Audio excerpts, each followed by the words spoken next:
What is going on, everyone? March J8 here, bringing you guys a Monday recap, the events from last week. Let's get into it. Starting things off, we have a major update to the David Mueller lawsuit against Taylor Swift. On Friday, August 11th, things did not take a good turn for David Mueller as U.S. District Judge William Martinez actually threw out his lawsuit against Swift and most of the claims against her co-defendants, ruling that Mueller and his attorney had not provided enough evidence to support that Swift had personally gone out of her way to try and damage his career.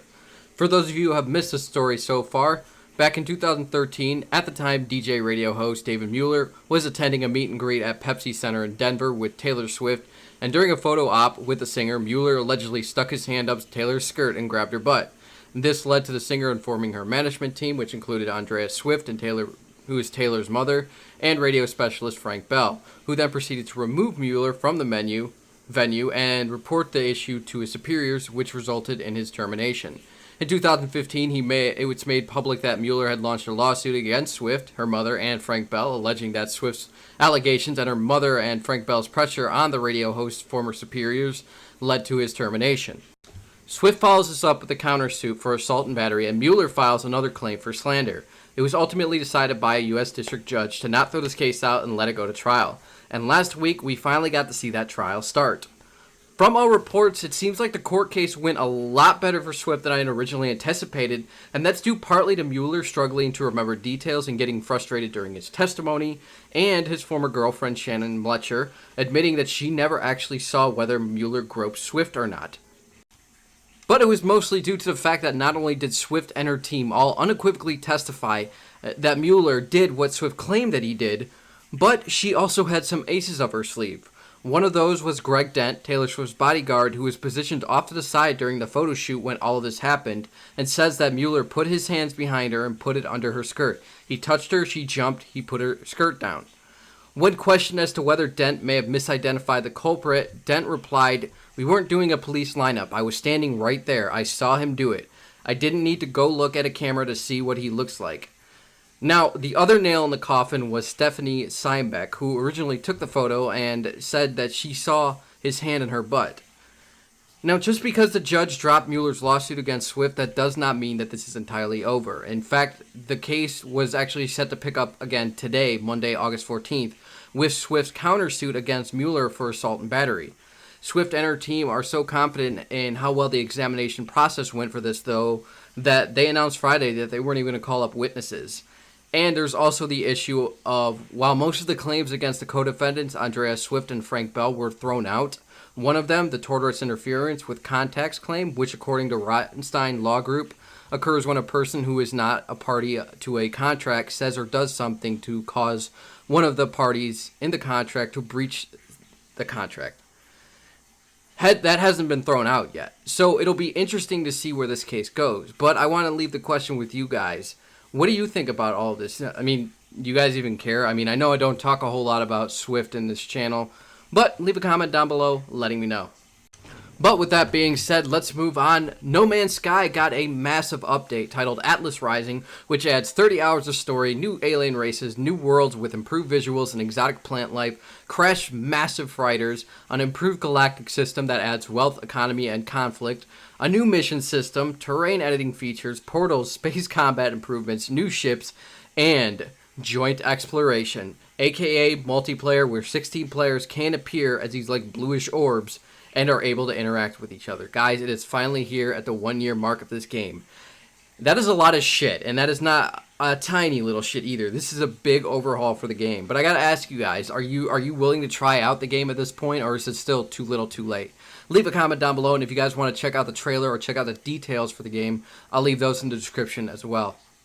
In some unfortunate news, the artist behind such hits as Rhinestone Cowboy, Gentle on the Wind, and Wichita Lineman has unfortunately passed away on August 8th after years of struggling with Alzheimer's disease. Details below if you guys would like to learn more. Andy Biersack has announced that he will begin recording his new Andy Black album this fall with John Feldman. He has also given us an update on the upcoming Black Veil Brides album, which is set to be released sometime in early 2018. Brandon Murphy of Counterparts, Will Putney of Fit for an Autopsy, Gregory Thomas, formerly of Shia Lude, Jay Pepetto of Reign Supreme, have announced their new supergroup, End. Along with this, they've also signed to Good Fight Music. They've announced their new EP titled From the Unforgiving Arms of God, which is set to be released on September 8th. And they've also released their first song off of it, titled USURPER. Check that out below, down in the new music section. Marvel has released their fun 80s tinge music video for Guardians Inferno by the fictional band The Snippers, which features David Hasselhoff to promote the upcoming home release of Guardians of the Galaxy Volume 2. For those of you who don't get this or who didn't get a chance to see the movie, David Hasselhoff is somewhat of a running joke used in the movie, where Peter Quinn says that he imagined his father looking like David Hasselhoff. Anyways, if you guys are interested in checking that out, it'll be down below in the new music video section. I'll leave a link there. Tom DeLonge has confirmed that he is working on a new Angels and Airwaves album. The Word Alive has unfortunately announced that they have parted ways with their bassist, David Shapiro, who has been their bassist for like 7 years, but they did part on mutual terms, so that is a good thing. David says in a statement that he's heading off into another musical adventure, so here's hoping the best for him. And if you guys are interested in checking out the statement by either the band or David's, that'll be down below in the description for you. Pink has announced that she'll be releasing her new album, Beautiful Trauma, on October 13th. Check out the details on that, along with the new song, What About Us, which can be found in the new music section down below. Falling in Reverse has announced a short tour run this fall with support from All That Remains and Ocean Grove, dates released. Prevail has announced their new tour with support from We Came as Romans, The Word Alive, and Escape the Fate, dates released. Gojira has announced they're heading on a new tour this fall and with support from Code Orange and Touche, dates released. Mayhem has announced they're heading on a new tour this November with support from Immolation and Black Anvil, dates released.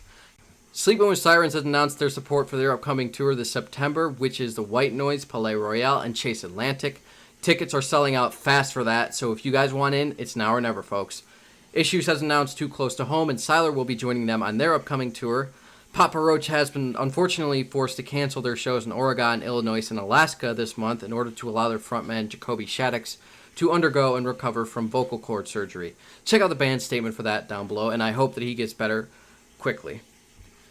Finally, you guys know what time it is. It's time for that new music of the week. We have Queens of the Stone Age, The Evil Has Landed, and USURPER, Prophets of Rage, Radical Eyes, Cradle of Filth, You Will Know the Lion by His Claws, and Pink, What About Us. And for new music videos, we have Enslaved, Storm Sun, Paradise Lost, Blood and Chaos, Act of Defiance, MIA, Islander, Summer, Jay-Z, Moonlight, Kesha, Rainbow, Kesha, Praying.